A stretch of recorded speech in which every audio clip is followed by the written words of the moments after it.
Bart, ik ben blij dat je gekomen bent. Wel, ik ook, zei. Er waren zoveel misverstanden, dus we kunnen dat beter eens uitpraten. Dat lijkt mij ook. Ik heb daarom onze juridische dienst een voorstel laten uitwerken.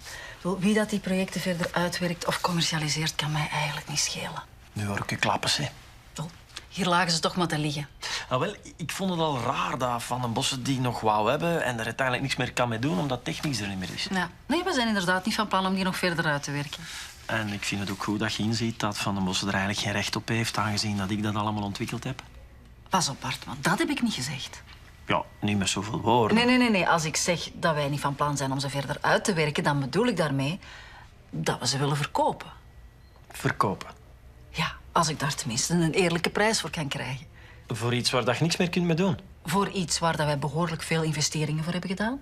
Dat zie je toch verkeerd, hè, Veronique? Ik denk het niet, Bart. Ik denk dat jij het verkeerd ziet.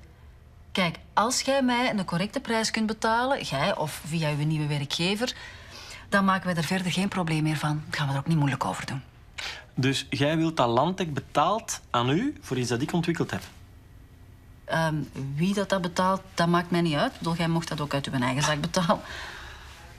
Allee, wat moet dat kosten? Dit is het voorstel. 250.000 euro. Ik ben geen miljonair, hè? Jij niet, maar land ik wel. Jij bent zot. Kijk, Bart, ik kan er ook een rechtszaak van maken. En dan zullen ze een veelvoud mogen betalen van dit bedrag. Maar als jij er een rechtszaak van maakt, geef je een poot om op te staan. Ik heb dat ontwikkeld. Ah ja?